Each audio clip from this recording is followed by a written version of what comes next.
This is Writers Not Writing, the show where you can get to know your favorite writers and soon-to-be favorite writers by listening to them confess to the ways they procrastinate. Thanks for procrastinating with us. I'm Benjamin Gorman, and the quiet guy behind the glass there is Doug the producer. I write novels and collections of poetry and stuff. Doug tries his best to make me sound better. From NotAPipePublishing, welcome to Writers Not Writing. If I take my time. Hail and well met, readers and reviewers. Today we have a very special episode with multiple authors from the Magic We Miss anthology. This is an anthology that's going to be coming out in late November, November 30th. And so today we have with us Brian Parker. Brian is an author and illustrator, as well as the creative director of Believe in Wonder Publishing. And Brian is also an adjunct professor at Portland State University. We have Josie Parker. Josie is an author, a foster parent, a children's advocate, and the co-owner and creative curator at Believe in Wonder Publishing. And John Slovacek is a writer and artist, writer of Ghost City Stories, as well as Dead Carcosa online. So be sure to check that out. And so on today's show, we're going to take just a minute to get to know these authors' procrastination habits, and then we're going to share their stories from the Magic We Miss anthology. The book comes out on November 30th, and it'll be available in audiobook format soon after that. And we wanted to give you a little taste of what will be in store for you in this brilliant collection. But first, I want everybody to get to know you folks. So let's start with you, Brian. What's something that's been pulling you away from your writing lately? Oh, I am I'm an avid reader, of course, but lately video games have possessed my brain. In particular, Space Marines 2, which came out the day after Rose City Comic-Con. So I made sure that I spent the whole time at Comic-Con making sure I had enough money to buy the game. Yes. And then cordoned out 3 days so that I could play it without any disruption. So Is that the Warhammer? yeah, it's I've been like close to the Warhammer world for a long time as a gamer and a science fiction fantasy reader, but never really dived into the lore. It seemed chunky at the time, and then now that I've been absorbed into the game, I spend long hours trying to research who is who and what's going on. So yeah, large chunks of my life. Yes, that sounds like that's one I'm looking forward to checking out. I have to wait till, just like you, I have to wait till there's a time. So I'll be like, and it's Christmas break. I am going to do nothing but play, Baldur's Gate or whatever. So yeah, maybe that'll be my Christmas break this year. That sounds like a good one. Josie, how about you? What have you been up to? Well, the way I procrastinate is usually just doing, family work with the boys and trying to make sure we have things ready for them. But occasionally I get a chance to sit down and play Palia. It's a cozy MMO, and I absolutely love it. Oh, it sounds good. Yeah, I know a lot of folks where they're like, I don't want my game to stress me out. Yeah. Yes. Yeah. Yes. John, how about you? Speaking of stress, you've got a near 1-year-old. So my daughter turns 1 on Christmas. So she's right on the cusp of walking, and she's already an agent of pure chaos. So as soon as she starts to walk, I don't know what's going to happen. Yeah. And then the Silent Hill 2 remake is going to be coming out soon, so that's going to pull me away from whatever I'm doing. Oh, yeah. Yes, absolutely. So in addition to this anthology, Magic We Miss, coming out November 30th, what's something else that you've been looking forward to in your own writing career that listeners should be keeping an eye out for? How about you, John? What's coming out from you in the near future? I've just been sitting on a few books that I'm looking to get published. As for near future, I participate in Furious Fiction every month. So that's pretty much what I do most regularly. But I've got a few bigger projects that I'm looking to get published. One's pretty close to Over the Garden Wall, which we were talking about earlier, and then just a couple other projects as well. If I actually get it in gear, they're pretty much there and ready. It's a familiar story. Yes. Well, but yeah, I am excited about, you described it as an autumn pastoral, cosmic horror. I love that. That sounds so Yeah. cool. So yes, I am down with that. Josie, how That's about you? intriguing. What's coming up for you? So I am currently writing or typing out the second part to Wonder of Science. So it's the miraculous elements, and so I'm doing that. And then also when I have a little bit of extra time, I'm writing a couple of short stories, and I'm hoping to put those out into the world too. Yeah, excellent. Brian, how about you? I know you've got finishing a trilogy. Yeah. Oh, I wish. I wish it were. I actually ended up adding two more books to the series, so it's gonna be five total. I'm like, oh my goodness. But Nick, the Epic of Nicholas the Maker is the epic origin story of Santa Claus and him discovering his power and finding out where he fits into the magical world and finding his destiny. And I've been having so much fun with it. I literally am so deep in the lore right now that it's just it. Every other thought is about it. So book 3 is getting close to being done, and then I'm on to book 4 and 5, and I have a long gestating graphic novel series that I've been trying to finish the last book on, and I just got a kind of a grip on the storyline for the last book called "You Can Rely on Platypi," about an adventure-seeking platypus in the vein of The Mummy or Indiana Jones. So I'm excited to get that done so that I can collect them together into one big book. Oh, that is very cool. Well, Yeah. this is episode 96 of Writers Not Writing, and I'm pretty sure that when we hit 100 episodes, a bunch of major corporations are going to become aware that this is now an established show with a dedicated fan base, and they're just going to start throwing bags of money at me to advertise their products. So I want to be discerning. I want to be thoughtful when these bags of money are flying at me about, what I should agree to advertise. So I wanted to put it to you folks. What is your particular brand, and what would be something that would fit with your brand as a writer if somebody were like, please advertise our product? What do you think would be the good product for you? So, Josie, how about you? We'll start with you. What would be something that would be, you could be the official writer spokesperson for this product? Yeah, I was thinking about that question and I thought, wow, that is an amazing question because that would be the thought of somebody just working with me on something is so amazing. So really, if it'll be anything that would ever help me advocate for foster children, children who have been adopted, just anything that will be in that related field. Yeah. I can't really think of anything like right off the top of my head, but just being able to use a platform, Mm-hmm. yeah, that would be awesome. Any products where you think that company kind of has a history of doing that kind of work? The only one that I could think of that I saw a commercial type thing like that was Dove in their Yeah. body positivity. Mm-hmm. So yeah, that one I saw, but I was like, I don't know how I would.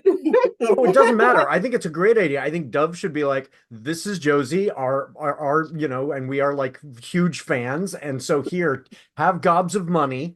And then, Yeah. and then they'll just show you typing away and Yeah, put you in a Dove ad. I think that's a wonderful idea. Yeah, that that's would be okay. So amazing. Dove, you heard it here first. We have the best marketing idea for you. Your official writer that you're supporting, and all your work too. They would want to be associated themselves with Yeah, that. So yeah, I think absolutely. that's a great idea. Definitely. Um, Yes. so John, how about you? What would be your product of choice? Oh, and you still got the mute on. Muted, John, you muted yourself and now you can't hear us, or we can't hear you. Sorry, it's because there was a baby crying in the Uh-huh, background. yeah, Is your we baby- get it. We totally get it. Anyway, it's a really good question. I had to come at it from a bunch of different angles, but like I think what I ended up deciding on is that I would want to do like perfect world. I'd want to have some sort of collaboration with like Studio Ghibli or like Pixar or Leica, just because they've been so formative to me creatively in the past. And then I'd really like to do some work with Tuesday Night Gaming. They make the Mothership tabletop game, and it's the only tabletop game I'm currently playing. So I think about it a lot. Yeah. Oh, that's a great idea. Yes, they're just like, hey, advertise for our game while you're sitting there writing. Everyone should play. Everybody should play Mothership. It's like space D&D. It's Brian, how about you? Who should be, like you should have a patch for, this particular product.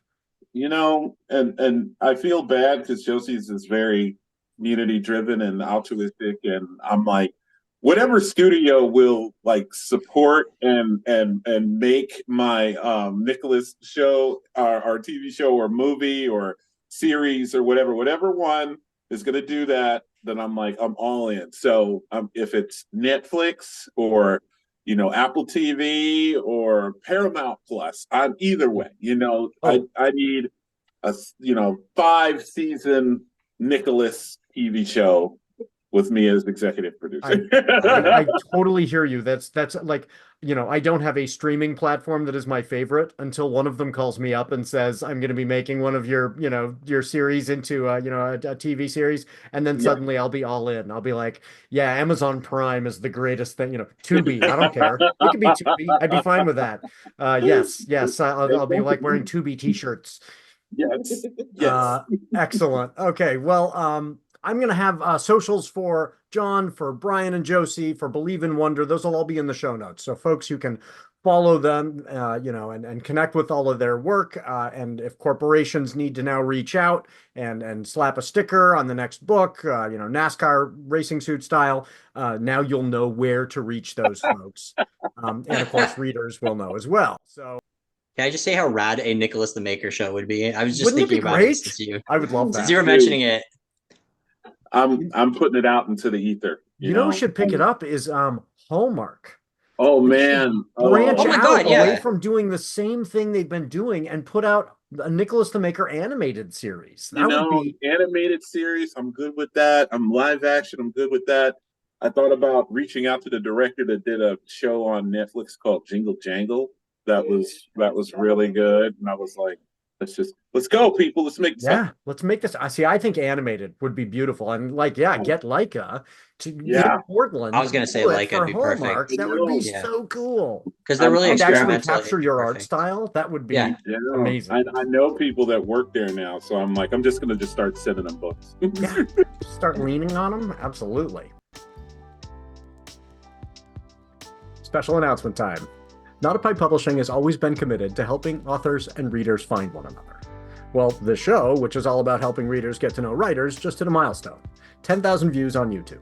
So to celebrate, instead of charging authors to advertise their books on the show, I'm going to run your ads for free throughout 2024. If you want to make a 30 to 60 second video about your book, let folks know what it's about and where to find it, and don't forget your name and the title. I'll run 1 or 2 of those in our ad spot each week. Just send an MP4 file to the NotAPipe email address in the show notes. Let's fix up some readers and authors into reader relationships. 2024. More readers, more writers, more books. You deserve a vacation. How about a trip to a dude ranch on a colony planet? Or a journey to a universe where wizards call lightning down from the sky and calm rumbling volcanoes?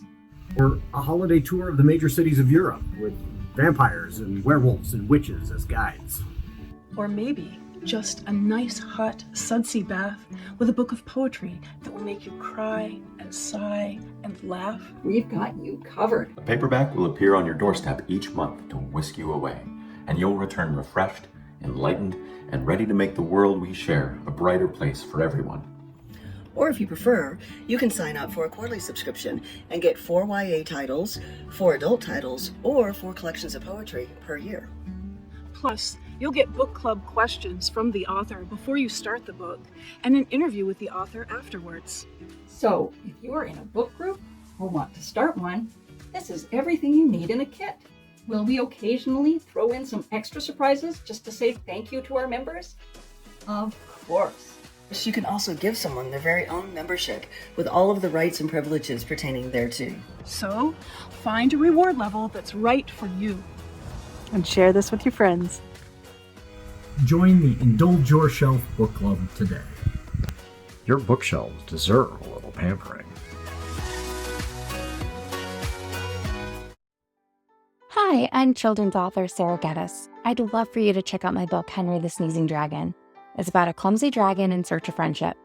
My book, To the Moon, a Jacob and Trevor adventure, will be released September 2024, a story about two little boys who use fairy dust to travel to the moon. And in fall 2024, The Water Bear Astronaut, about a tardigrade who travels to space, will also be coming out. All books will be available on Amazon.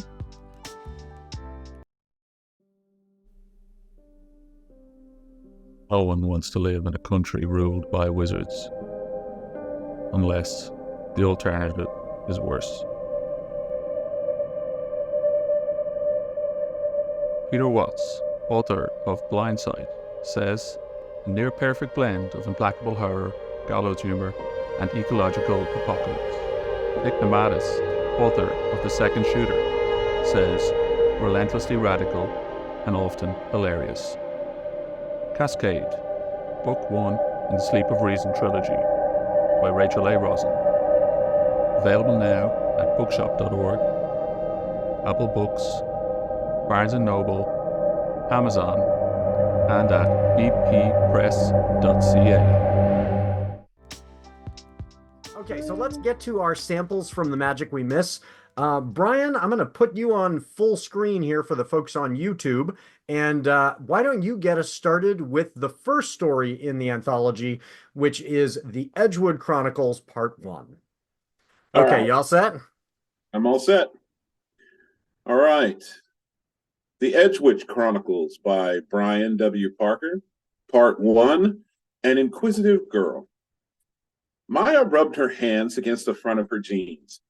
They were somehow cold and slick with sweat simultaneously, and her stomach skipped and fluttered inside of her. She straightened her scarf and jacket against the brisk September air. The evening infusing the orange pumpkin sky with deep purple hues. Under her breath, she murmured the stops that she would pass on her way home. Then shrugged on her backpack just as the Max train pulled to a slow, squeaky stop before her. The door slid open, but before she could enter, a parade of bodies pushed past her in a blur.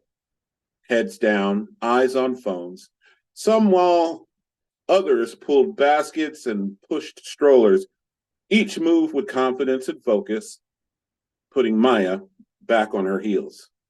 "Excuse me," she managed, avoiding a group of laughing teenagers, pittering back and forth with each other as they angled their bodies around Maya like water flowing around a stone. The last to leave was an older woman in a motorized wheelchair. An alarm sounded softly, and a small ramp engaged, but the woman continued gathering up her belongings. Maya held the door with her foot. "I've got it," she said brightly, reaching out to help, but she got no response. The woman just descended and continued on her way. "Have a nice day," Maya said with a shrug, then quickly got on the train just as the automated voice announced, "The doors are closing, train departing." Maya had been on the train before, of course, many times, in fact. Her mom's food truck was just on the other side of the river from downtown, so every day after school, she spent her afternoons there working. It was a pretty big truck, run by her mom and Tia Noel.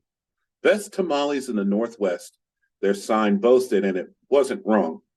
After hours of hard work, Mama would clean and close out her small crew before riding home with Maya, tired, happy, and smelling of masa. The two of them would laugh about whatever strange mishaps had plagued them that day, or improv little skits about their regular customers, of which there were many.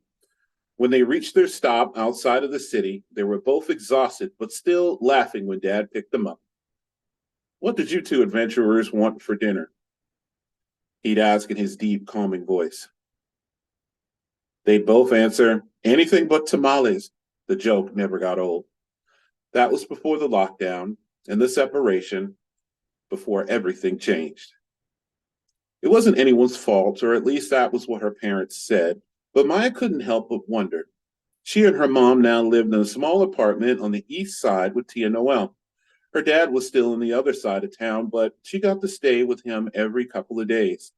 Balance. That's what Tia Noel said. It felt like anything but. Maya snapped back to the present and quickly found her seat in the middle of the Max car. Today was so busy in the food truck, and she had been in such a rush to leave, she'd forgotten to take off her apron. She wasn't quite sure, but it felt like she still had some streaks of masa in her dark hair and cornmeal dusted across her face. A little embarrassed, she rushed to pull her hair up into a scrunchie and close her gray sweater. Mom got stuck closing out by herself when Tia Noel left early. She said she had a doctor's appointment, which was auntie code for a hot date. So, out of character and totally out of the blue, Mama told Maya to catch the train to Dad's house all by herself. Maya could barely believe it. She'd asked before, but always Mama shot the request down. De ninguna manera, you're too young and not nearly mature enough, she said, with her thick accent, sharp, but strangely melodic, and then pointed to Maya's thin arms. And you're too skinny. You need a little more muscle before I send you out into the world, chica. The reasons went on and on. Apparently, all it took was a global pandemic, a year of work on the truck, and growing 6 inches to be mature enough. Maya listened intently when her mom laid out the rules. The same rules she gave her when they traveled together. Keep your bag close, your eyes down, and your mouth closed, she said, her expression hard and filled with the gravity of the moment. People aren't always safe, so take care of yourself, and please don't get chatty. I know how you get. Despite her pride and excitement for this opportunity, that last comment did sting a bit.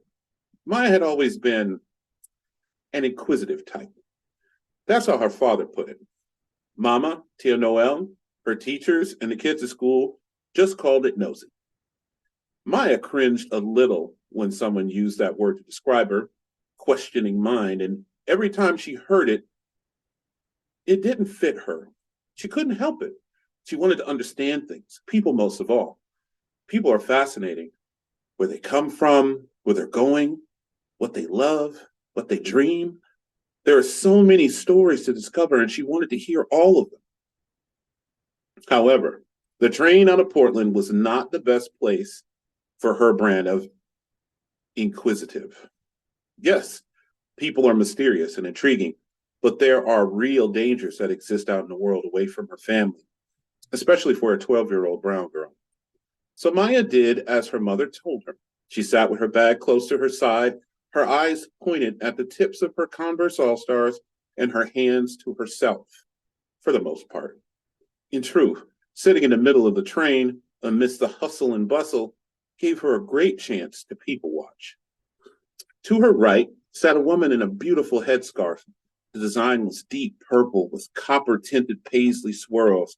She held a little girl with sweeping brown-black curls and the brightest eyes Maya had ever seen. Maya waved and smiled.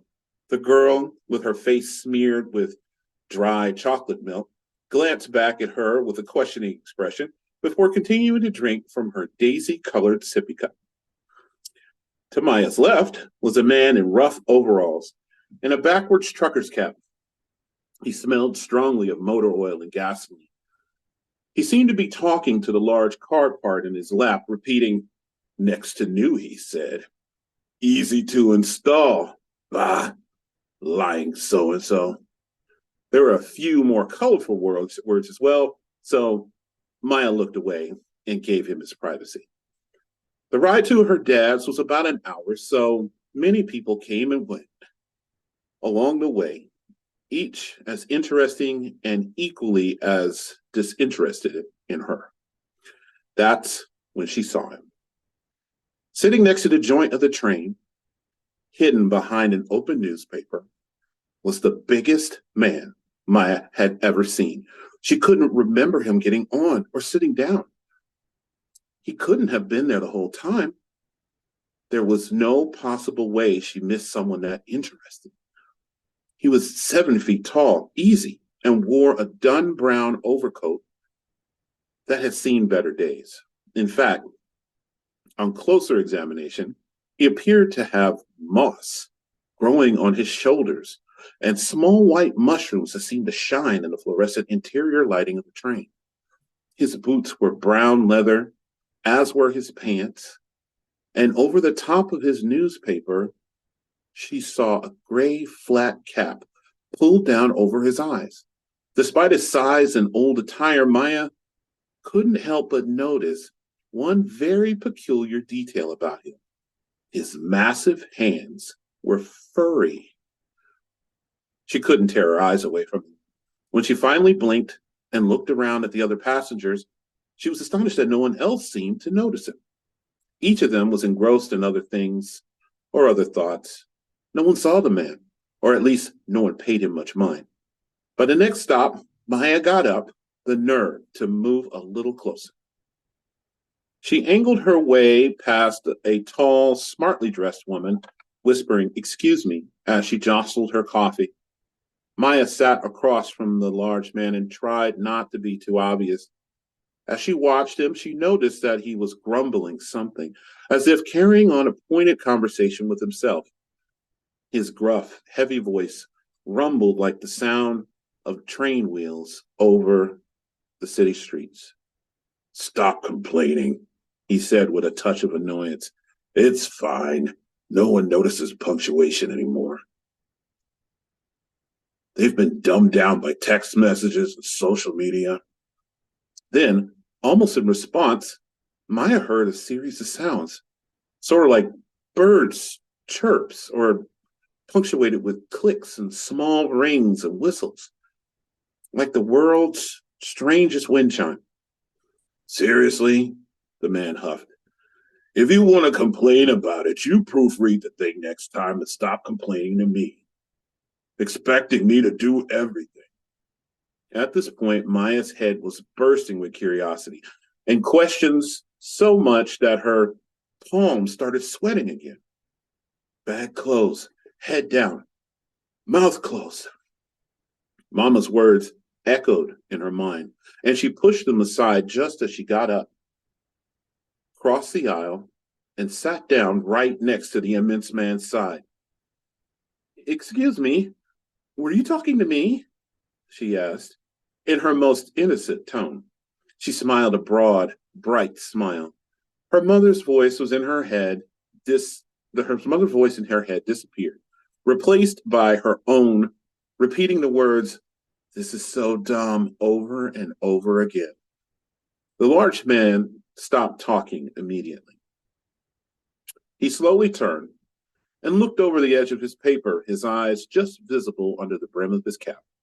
He looked surprised and a little taken aback. Quickly, he ducked behind his makeshift shield, but not quick enough. 3 things were apparent at this point.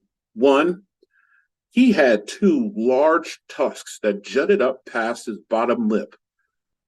2, he was a very lovely shade of ivy green. And 3, in his breast pocket sat a small, glowing man with a tuft of spiky hair and a round head with pointed ears, who appeared to be waving at her. Maya's jaw dropped. "Wow, what's that?" she blurted out, questions suddenly swirling in her mind, overriding manners and caution. "Is it a doll? I love dolls. My mom said I'm too old, but I still have a shelf filled with them. The weirder the better. Missing eyes, the backward arms, you name it." "It's nothing, kid," the man grumbled past his tusks. "Nothing to see here." He tried to pull in, to get smaller, but it was near impossible for someone his size. "Don't you know you aren't supposed to talk to strangers?" "Oh, I know," Maya replied, waving off the comment. "My dad tells me that all the time. He says, 'Maya, stop bothering folks.' My teacher, Mr. Elkins, says it too." She was in a breathless rush, her expression nervously optimistic. I can't help it sometimes. I just do it. I'm not trying to be rude, really, but can I ask you about your tusks? Nope, the man replied. She kept smiling. What about your friend? Hi, I'm Maya, she said, pointing to his pocket. The little creature had popped his bulbous head out again. The man covered it with his huge hand and then groaned in exasperation. Sorry. Let me do that line again. The man covered it with his huge hand and then groaned in exasperation. No, and you aren't supposed to tell people your name either, he replied. It was hard to tell, but Maya was pretty sure she saw his eyes roll in the shadow of his cap brim. The gesture made her think of her dad, but before she could say another word, she felt the train come to a stuttering halt. The monotone voice said over the speakers, "Stand clear of the doors." She was caught up in a rush of bodies, bags, and bikes and baby strollers, and by the time she got her bearings, the large man in the moss-covered coat was gone. "Oh, no," she whispered as she sat down hard in her chair. She felt deflated. It was as if all the possibilities had left the room, sucked out of the train like air into the vacuum of space. She closed her eyes and took a deep breath and waited for cold reality to rush back in around her. When she opened her eyes, she looked down and saw that in the man's place lay the marked up paper he had carried. Maya smiled. She picked it up, settled in, and read it all the way home. That's so great. Excellent. So we have another story. Josie, you're up next with your story, Neighborhood Magic. Okay. You want me to read it? Okay. Neighborhood Magic by Josie Parker. On a rainy, gray, mid-morning in winter, the agenda for today is to take a trip to the local bookstore, like any other Saturday. Yay! Hangouts and comfortable spots are jewels in life, especially because yours are merely blocks from your apartment, 3 blocks from the local library, and another block and a half to the coffee shop. As the nerdy person you are, you value walking, reading, and drinking excellent coffee. Of course, when you found out this neighborhood offered a coffee and sandwich cafe in between the library and the bookstore, you felt you were home. Take my money, you yelled. You vowed to make it work to live here. Today, you drive to the library intending to walk from there to the coffee shop, go to the bookstore, and then go home. You park at a nearly empty parking lot and get out of the car dressed in your new rain gear, which you were proud to own finally. Adulting win! After years of ill-fitting and odd-colored jackets that you didn't want to wear, you were glad that this one doesn't remind you of the yellow plastic raincoats from your childhood. The boots are warm, fit well, and make you feel cozy. The rain jacket was the hardest to find because of your sensitivity to the hoods on most rain gear. This one was rare, near perfect find. It fits well, perfectly matches the gray fall Portland clouds, and has a hoodie big enough for your various hairstyles to rock. Bonus! A raincoat shouldn't make you feel like you're losing a fight with a straitjacket. No need for an umbrella. Prideful thoughts of it being a great day vibrate through you. Everything fits into one bag, that one you could later convert into a backpack should your haul of books become too heavy. Let's be real. You can't say no to an extra book. You're feeling quite fortunate. Rain for you is the luckiest weather. All your life, rainy days have held something special. an opening for magical mischief. As you step into the library, the air feels absolutely ecstatic. Not the usual quiet, but instead filled with an additional assortment of feelings mingling into the environment. The room is wider, the air fresher, and there is a palpable charge. The library appears as it always does, but there is something foreign.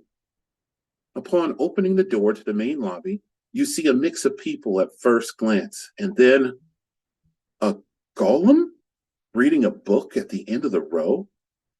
You blink, and it's gone. Sometimes your imagination tricks you with the occasional dragon or flying creature, and though you're not a child, you do believe in fantastical things, only you aren't foolish enough to think that they are actually there. You shake it off and look for the next book in the shameful dark vampire series, book 21. In the maze of dark fantasy shelves, you bump into what could have been an elvish person. They have pointy ears and lightly glowing skin, the whole package. In the time it takes for you to double take and grab the last copy off the shelf, now she looks like a typical lady and even snaps at you for seizing the copy before she could. You try to apologize, but with a flash of her eyes, you find that you're at the self-checkout? Odd, because you were sure you wanted another book, but try as you might, you can't remember what it is. Strange, you think to yourself.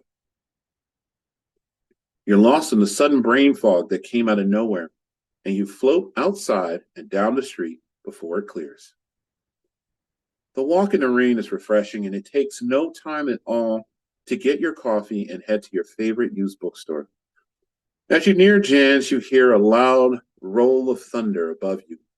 The sound startles you, but back to yourself.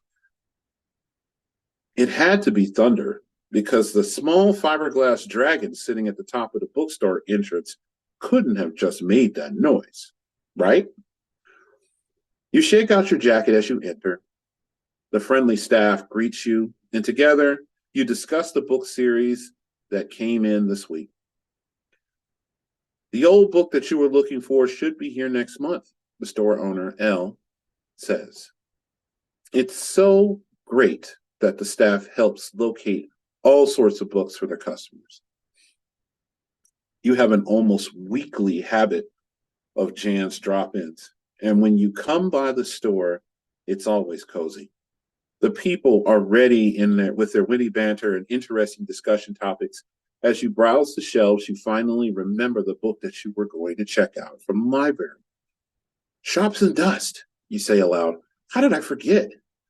It's so strange. The slip of memory that you decided to pick the brains of the shop clerks about the enchanted vibes of your morning. I got a weird question, you ask Elle and her assistant at the front desk. Do you think that the Fae people live amongst us? You ask this as you scan the new books and put them in their corresponding shelves. Yes, of course. I don't think that you can work in a magical place like this and not believe in it. The young worker replies. Elle laughs at this, saying, why, don't you? Or, what makes you ask? You retell your library experience. Okay, let me try again. You retell your library experience, the suspected encounter with the golem and elf, your forgotten book, and being driven out of the library. Throughout the conversation, you gauge if they think that you're going crazier. When you're done, Elle looks at you and says, have an open mind. Who knows what you'll see? If it's true and strange in the world around us, seeing isn't believing. Believing is seeing and accepting. What would you do if you found that our world had more magic in it? The other clerk asked. I'd like to live in a world with dragons, elves, and trolls, and fae in my neighborhood. Elle adds, I don't think that the world would be all that different from how it is now. There are plenty of odd occurrences that happened that could only be explained by magic. The clerk puts her last book on the sales shelf and joins Elle behind the cash wrap. Yeah, I guess you're right. I'm pretty sure some downtown occupants are happy troll folk. I'm sure they love having unlimited spots under the bridges to call home. You say it with a silly smile. Yep, and the dragons can keep them warm at night. They happily add to your musings, discussing more silly and fantastical ideas for the rest of your visit. The whole experience is rejuvenating, and by the time you leave, you are ready to grab a bite. Where are you going for lunch? Elle asks, as if reading your mind. I don't know. I think I'm just head home and see if there's something good there. If not, the grocery store will be my next stop. You wave goodbye as you put on your jacket and head out into the downpour. As you exit, you turn to look at the dragon above the shop door and see her move ever so slightly with a puff of smoke haloing her head. You're sure it had to be a trick of the clouds, fog, and rain. Nevertheless, you wave goodbye and whisper thank you to Jan the dragon for the books and head towards your car. As you make your way back, you jump in no less than 8 puddles and giggle in delight as you splash like a little kid. You feel grateful for your rain gear anew, and joy from your puddle jumping continues to make you feel light and bubbly. Soon you're back at the library and you take a seat in the park for a little people watching. The light rain turns into mist and you enjoy a good rainy-ish day. The only downside were your glasses. You took them off to clear the fog from them. Then you hear voices near you, though you can't make out where they're coming from. Then you turn towards them. What comes into focus is too amazing to believe. Before you is a bustling, unreal scene. Magical creatures, great and small, all going about their lives. The world feels changed somehow. The very sunlight creeping through the rain-clouded sky feels deeper and richer than ever before. You're sure your imagination is too limited to create something of this magnitude. You continue to watch as a kid and mom come towards you. They're discussing you, and you overhear what they say. Don't talk to the humans, dear, the mother says sweetly. They stopped being able to see us many years ago. But Mom, this one is looking right at us, the little one replies. Yes, dear, it may look that way, but only a few can even see us, the mom reassures the Fey child. Are you sure? How do you know they can't see us? The little one stares hard at you with yellow-green glowing eyes, pointing you out to her mother. Come, dear, it's best not to interact. You can never truly know the hearts of humans. The mom then rushes them off across the street. You smile, not knowing if you was dozed off or having some sort of mental break. You look up just in time to see a crowd of dragon folk. One massive brown one lands right in front of you. It gathers its wings into what looks like a leather coat and hoodie. The smaller dragons stay true to form and hurry along across into the library entrance that was once a large window before. As tempted as you are to follow, you don't dare move. This sight may fade away. You shake the thought away. If this was a dream, you don't want to wake up. After several moments of watching in awe of the various creatures and folk, you allow your curiosity to win. You begin to test your vision. You take off your glasses and wipe them off again and then put them back on. It's still there. You stand up. No change. You sit down. It's all still here. You squeeze your eyes tight, then open them wide, then rub them and repeat, leaving them closed. You take 8 deep breaths in and out slowly. You open your eyes gradually. It's all still here. You're satisfied it won't disappear. Now it's time to explore. You walk the block around the library during your explorations. You see how your comfortable town had truly been hiding an exquisite coexisting community, even sometimes cooperating to make things flow easily for us. You had no idea. You return to the library and proceed through the window door. Wow. There is a clearing just inside the opening with signs and shelves with floating books. A few of the people were floating as well. One sign reads, "Book signing today." You follow the directions to a cozy cove, and a Fae person welcomes people in to hear from a popular fantasy novel, Unexpected. You take a seat right in front and drink in all of the knowledge from the visiting expert, and afterwards you attend the Q&A. You go up to the information kiosk. The librarian greets you. If she was surprised to see a regular human, then she didn't let on. She only asks, "What can I help you with today?" You ask sheepishly, "How can one continue to see this world?" She smiles without missing a beat and replies, "Okay, all the human-fae interactions are in the back to the left, but I think you probably first need to read Seeing Isn't Believing, your intro to believing. It is to your right." She pointed to a little collection of books on a small shelf under a sign that read, Human Tacity. There, you can find many books and earworms on the subject. "Please give me your library card." You obey the request. She takes it and stamps it with a mark that flashes. Instantly, it fades away. She hands it back to you, saying, "Enjoy your visit today. Should you not be able to see, just believe." She turns back to her computer, typing as you walk away to discover the wealth of information. The rest of your day seems to race by, and you can't shake the feeling that your life will never be mundane again. No matter, you like it better this way.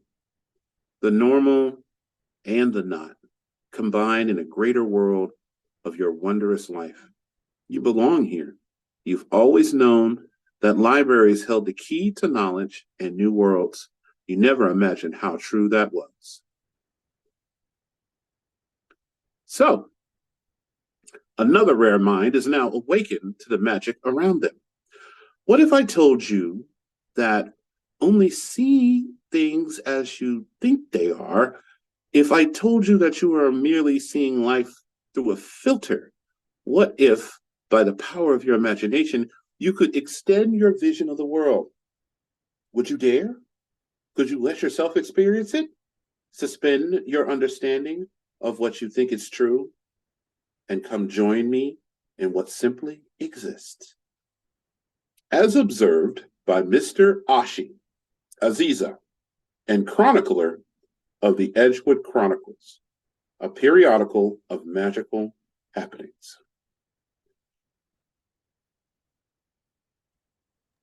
Oh, that's so great. Thank you, Josie. That was wonderful. Okay, John, you're up with. I'm half tempted to make Brian read it just to get the marathon going. Yeah, we can just do it that way. I feel like my head's about to explode. I got to save up. All right. I'll read mine then for you. Okay. It was a living, white, bewildering power that deliciously confused the senses and laid a spell of wild perplexity upon the heart. It was a personality that cloaked and yet revealed itself through all the sheeted whiteness of snow. Algernon Blackwood. The storm came on suddenly, closing in on the town from all sides. Liam's drive back from the store had been spent nervously watching the steel gray sky. By the time he turned the corner onto Guard Street, the road ahead was painted with snow. Thick, massive clumps of snowflakes filled the air and stuck to the ground in gripping piles. The cars ahead had slowed to a crawl. "I need to get home." Liam's grip on the wheel tightened. "My family is waiting for me." He noted that this particular thought was something new. His daughter was only a week and a half old, but Liam already felt his brain changing for him. His worries were deeper, more primal. He had already inundated his friends with baby photos, Cargo shorts and soccer games would shortly follow. All Liam could see ahead were brake lights, some swerving and overcorrecting, others completely still. It was a slow chaos. It would only get worse. Geese. There's geese outside. All right. Okay, I'm starting again. Liam was driving his dad's truck. He had been using it for the past month, preparing for the new baby. A good deal of items had needed to be moved around and assembled. The truck was a strong vehicle that could work its way through the snow. Liam considered his options. Could he find a way around? He rolled down the window and leaned outside. People were already abandoning their vehicles. A pile of snow fell off his roof and onto his lap. He closed the window. The truck could drive through it, but there was no way to maneuver around the other stranded cars. The road was closed in by the cemetery fence on one side and apartments on the other. Liam's cheeks went hot with frustration. Come on, seriously? He glanced at the bags in the back seat. More than he'd be able to carry in one trip. The snow sloughed off the windshield like a shedding skin with each pass of the wiper blade. He was less than 2 miles from home. He carefully pulled the truck as far to the side as he could, losing track of the curb in the snow. He shut off the car, pulled his jacket tight, and got out. He was blasted by a gale so cold that it leached the air from his lungs. He blinked away snowflakes and grabbed what he could from the back seat, trying to prioritize but feeling clumsy and anxious. He locked the truck and started up the road, feet dragging trails through the snow. He watched the wind rip through the trees ahead. Moments later, the freezing air blew past him. He noticed a peculiar sound to it, something melodic, almost vocal. The next moment, the sound was forgotten as a new one replaced it, the heavy crashing of a branch falling somewhere nearby. Liam hurried on, keeping hold of the bags. He noticed other travelers around him, moving wearily through the growing snow. He couldn't make out their faces, just bundles of clothing collecting snowflakes as they trudged along. He thought to strike up some conversation to pass the time, but the wind had grown to a persistent roar. Liam was halfway home before he noticed that all the people around him had vanished. Could they have veered off along their respective roads towards home? Would he have noticed? It was as if that last blinding wind had spirited them away, leaving him alone. That was when he saw her for the first time. She was a woman, or the shape of something woman-like. That thought on its own filled Liam with a chilling dread. She stood, alone and motionless, in a wooded clearing off the road. Her white dress whipped in the wind. Something was very wrong with her, but from this distance he couldn't discern what it was. Could the arms have been too long? Was the hair moving strangely, independently, reaching for the racing clouds above? A fresh maelstrom spun through the clearing, raising bursts of shattered snow. The vision in the field vanished. Liam just stood there, blearily estimating exactly how much sleep he'd missed that past couple weeks. He kept moving. Liam arrived at his front door within an hour. Inside it was warm and pleasantly dim. He could hear his daughter crying and his wife calming her gently from the bedroom. It was, he realized, a great feeling. He hung his coat by the door. His wife was named Ava. They had named their daughter Calamity, Callie for short. They lived in a small 2-bedroom house in southern Tigard. It was the perfect size for them. Liam put the groceries away and started stoking the fire that was burning low in the fireplace. By the time Ava came out, Callie finally asleep in her arms, the fire had come alive again. I'm glad you made it before the snow started. Ava put her free arm around Liam's waist. I didn't, Liam chuckled. He ruffled the sleeping baby's dark hair. I had to abandon the truck and some groceries a couple miles away. I got stuck between all the cars. It's that bad? Ava went over to the window and looked out. Oh, I guess I missed it. The world outside was entombed in snow. Silence had fallen across the town. They sat on the couch by the fireplace and followed the storm's progress online. There were dramatic images of nearby places being buried in the snow. There was Pioneer Square downtown, an unrecognizable winter hollow. Here was a video of the Willamette River carrying ice and slush heavily along its banks. The freeways were desolate, windswept car graveyards. Liam started to batten down the hatches, taking stock of inventory, counting the jugs of water out in the garage. There was no telling how long the storm would last. Soon the freezing rain started. The soft snow was petrified in ice. The branches outside bowed against the sudden weight of frost. Wind howled at the windows, and Liam swore it sounded familiar. Still, he made no mention of the apparition in the field. Calamity was inconsolable for hours. They had taken turns bouncing her as her wails filled the house, and buzzed in their ears. She finally drifted off around midnight. An hour later, Liam was the only one still awake. Ice and rain rattled against the walls in a steady hiss. Nervously, uneasily, he paced the second floor of the house. It wasn't their first freeze by far, but this one felt different. It seemed to carry an unsettling weight that chilled something deeper than what could be seen or felt. Abruptly, disturbingly, the crackling sleet outside stopped. Liam found the nearest window and peered outside into the darkness. A ray of moonlight had parted the clouds, and there in the distance loomed the silhouette of Mount Hood. Liam felt something seize his heart, something familiar and ancestral. He was certain he could feel its ancient gaze on him. Liam shivered, badly needing sleep. He was a father now and had no time for these flights of fancy. He was about to turn away when he saw her again. That woman, stretched by some spectral wind, was dancing across the frozen snow below. She drifted in and out of the moonlight, hair like dead branches thrashing in a gale, arms twisting into impossible angles. She craned her head back and stared up at him. The rain started again and she vanished into the icy ground. Liam told Ava about the woman the next morning as he fed Callie. Really, maybe it was just a weird lady out for a night dance.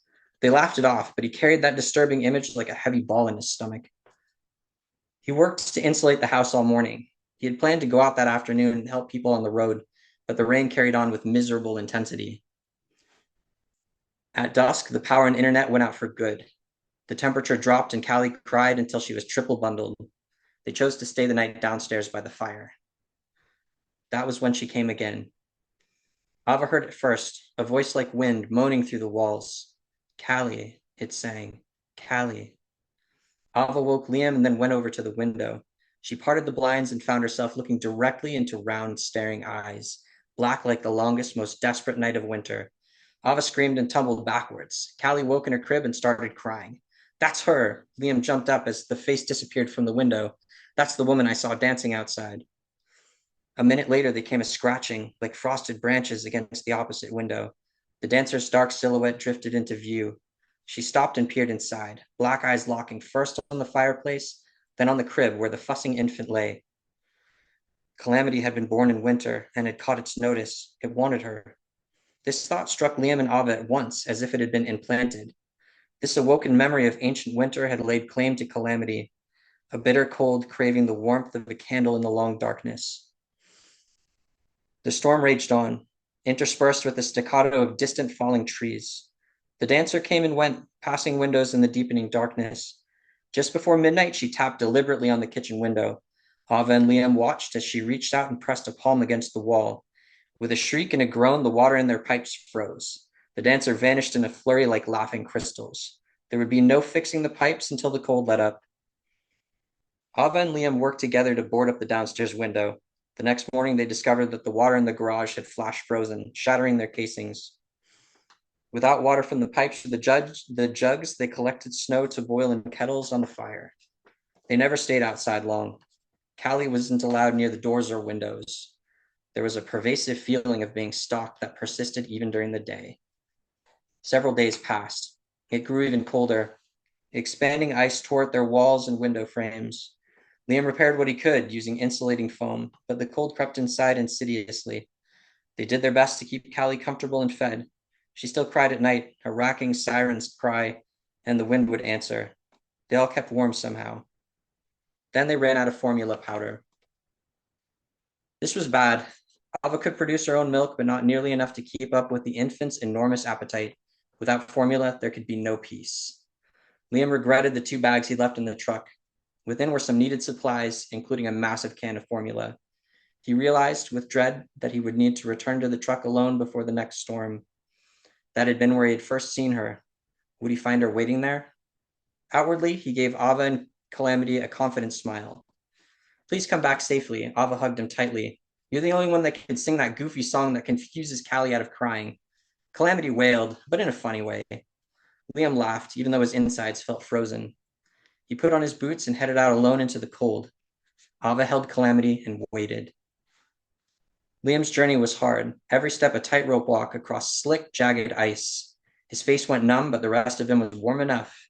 Out here in the late afternoon light, it was easy to forget the fear and desolation of the nights before. His journey was slow and dreamlike. He found his truck where he had left it. It was a large snow mound amidst a valley of snow mounds that had once been a car-strewn road. The snow on the truck gave away easily, but the solid ice beneath held firm. Liam had brought a tool to break the ice, but the going was slow. As he chipped away, he felt the pressure like he was being watched. Movement flickered in the bushes and the trees. Whenever he looked up, however, he found himself alone amongst the hillocks. He broke through the last layer of ice and freed the truck's back door. It creaked open, revealing 2 full paper bags within. With no small amount of relief, Liam removed the bags and slammed the door shut.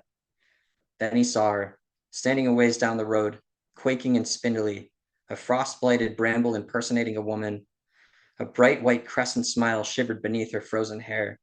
She began dancing towards him, back and forth between the icy tumuli. Liam had never seen anything so horrible. He sucked in a lungful of sharp, frigid air and started running. Hours later, night had fallen. Calamity was sleeping. Ava rocked her as she stared at the door. Her mind was a racing river of worry. Where was Liam? Everything during the freeze had seemed so surreal, especially with the sleep they'd been missing. The threat hadn't felt completely real until now. Ava went over scenarios in her mind, but every option was bad. He's in trouble. Ava realized this fully.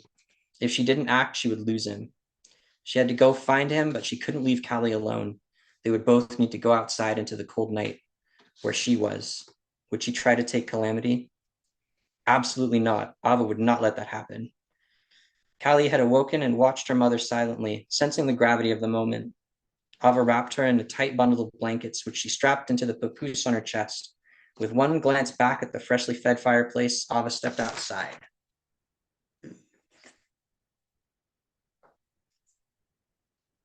Her path was harsh and tricky. Each step came at a cost. Ava was never completely secure on her feet.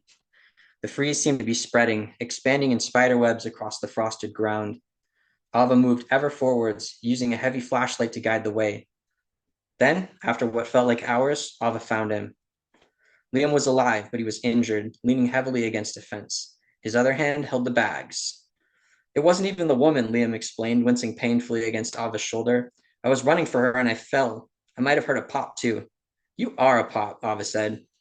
This earned a proper laugh from Liam. At last, they limped their way back to their familiar street. As they approached their front door, they were hit in the face by a wall of brutally cold wind that nearly knocked them off their feet. On the wind was a song. That song was about Calamity. No! Ava planted her feet and held both Liam and Callie tight. They pushed against the wind, hearing trees falling nearby, and made it through into the door. There, in the warm glow of the fire, they breathed a sigh of relief and started to thaw out. Thanks for coming for me, Liam said. He set the bags down and slumped into a chair, elevating his injured leg. You're hopeless. Ava smiled at him. Then she grimaced. Feels like Callie peed along the way, though. She started unbuckling the baby. Something was wrong. The liquid was cold, far too cold. Ava threw open the bundle, revealing a pile of packed snow. Outside, the wind screamed with laughter. As the laughter faded, there was a single distant sound, a baby crying. She took her, Liam, Ava shouted, racing towards the door, after I promised she wouldn't. Hey, hold on. Liam struggled to his feet, teeth bared in anxiety and pain. You're not going without me. Listen, I know I might slow you down, but I can't let you go alone. He planted his feet and stood unaided for a moment before wincing and taking the weight back off his leg. Ava gave him a good long look. She could tell that he meant it. If she tried to leave alone, he would follow, dragging himself along somehow. In spite of everything, she smiled, rolled her eyes, and held out her arm. You're hopeless. Come on, or we'll lose her. Liam took her arm and they left the house as quickly as they were able. They followed the road north, working carefully along the brittle, slippery surface. Every blast of air brought painful sprays of ice. All the while, they followed the sound of the baby. It definitely was a baby, wasn't it? Ava's ears were particularly keen, and Liam was very grateful for it. By this point, they were moving faster than either of them would have expected. Their coordination came easily. Liam found a sturdy branch along the way and tucked it under his arm like a crutch. They passed fields and crossroads and fewer houses. With every careful step, the sound of the infant grew clearer. At last, after what felt like miles, they located the source of the phantom wails. It was a vast field, enclosed on all sides by towering pine trees. This place wasn't anywhere familiar.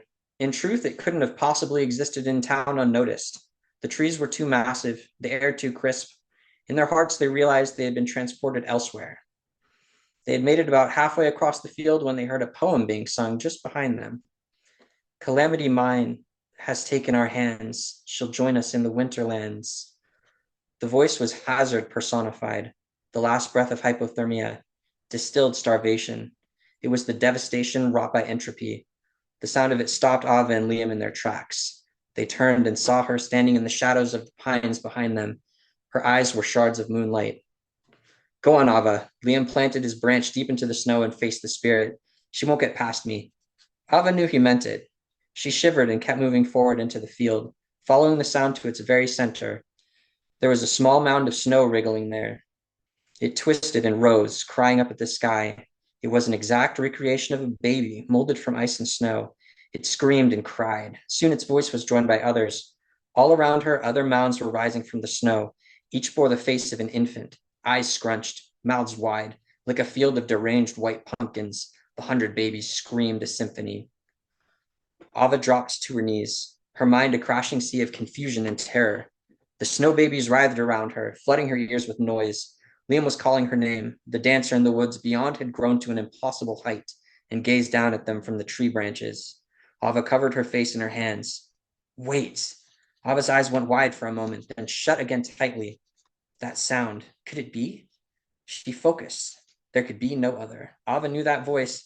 It kept her up every night, but she loved it. Ava worked her way across the writhing patch, stepping carefully over the screaming homunculi. She closed her eyes occasionally, zeroing in on the sound. And then, at the furthest edge of the field, she stood over one snow baby in particular. Gotcha!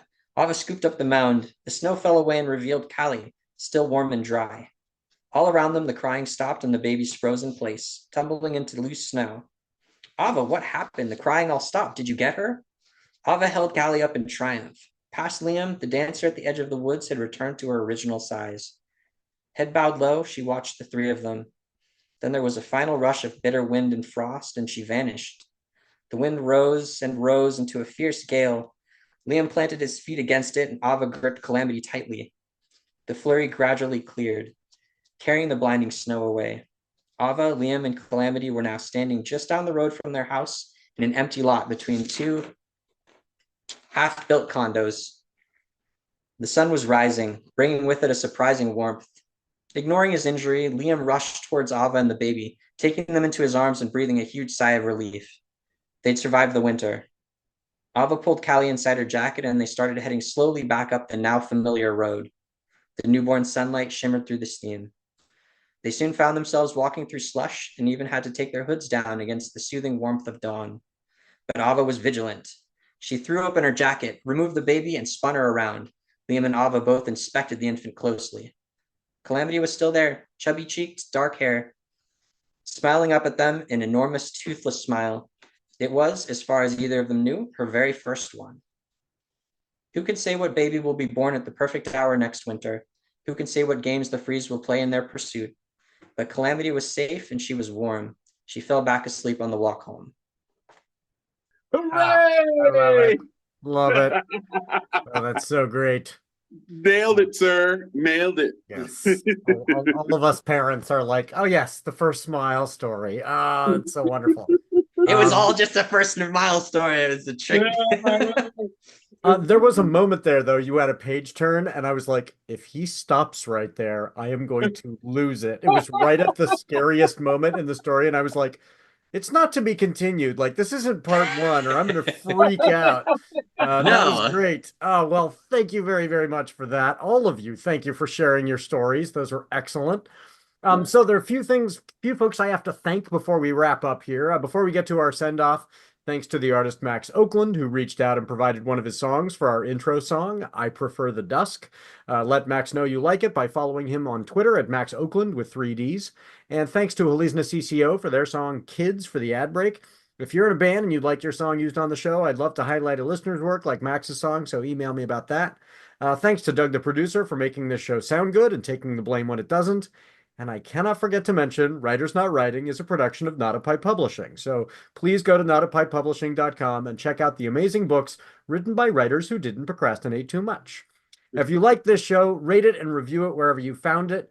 please check out Brian's Possum Book series and Epic of Nicholas the Maker series and John's Ghost City stories. And tell your friends about them too. Even a very short review, single click on that 5th star makes a huge difference to authors. So if you got 3 minutes, make somebody's day.